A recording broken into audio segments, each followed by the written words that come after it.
Hey guys, welcome back to the WODdoc Project365, episode 117. Today what we're talking about is how can we improve shoulder flexion.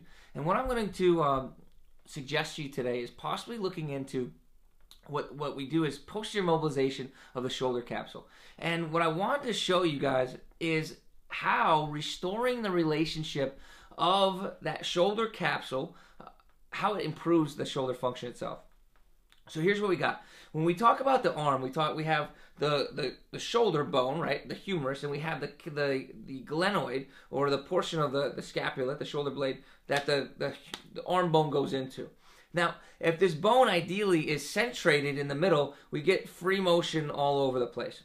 But with changes in biomechanics, what will happen generally is we have this forward migration of the shoulder bone in that capsule. When that happens, we get some type of screw up necessarily in the arthrokinematics of the joint, so it doesn't move correctly.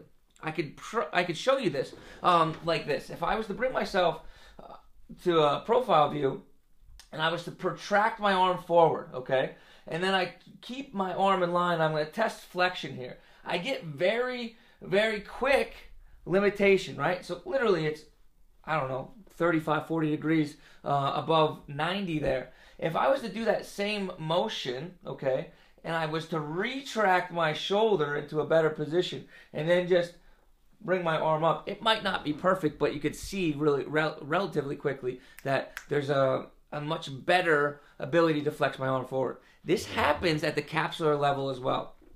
If I take that joint that's migrated forward due to whatever reason, okay, and I can help migrate it backwards, like literally transpose it backwards, then what I can do is I can free up some of the mechanics of the joint and possibly improve its function. So that's what we're going to attempt to do today.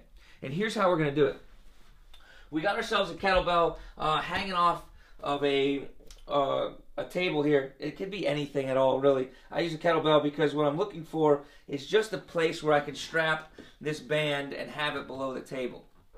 Now, what we're going to try to do here is stabilize the scapula, so the shoulder blade sits right there, and we're going to try to put a weight so that the shoulder, or the humerus, has a posterior translation backwards. So I'm going to try to do this. Don't confuse this with like this weird arm motion. This is supported by the table. We're going to hang the shoulder just off far enough so that I can kind of push it back into the capsule, or push it back into the joint.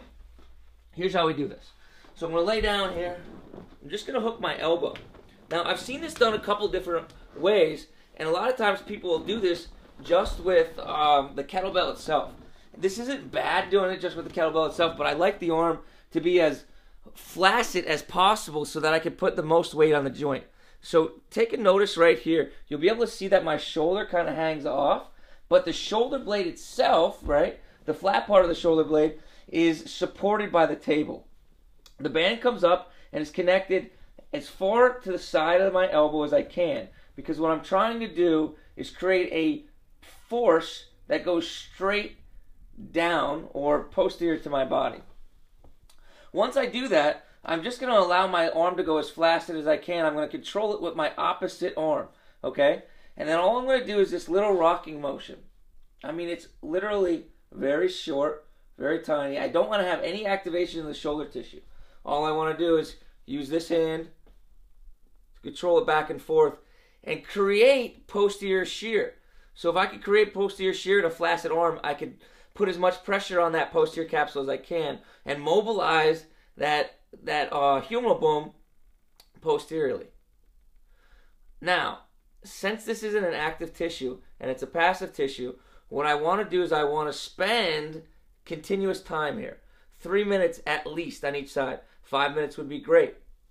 So let's just pretend that we did that, and then, whoa, sorry, drinking after work never helps. Pretending that we did that, then what we're going to do is test and retest. So we had our first test, shoulder came up overhead, and then we would do this 3 to 5 minutes per side. Again, test flexion one more time. A lot of times what you're going to see is a positive improvement in the ability to flex our shoulder. Guys, it's one vector that can help us. Remember, overhead motion is multi-plane direction, or multi-planar motion. complex planar motion, whichever one you want to call it. Either way. All right, guys. Until tomorrow, we're optimizing function to optimize performance. See you guys.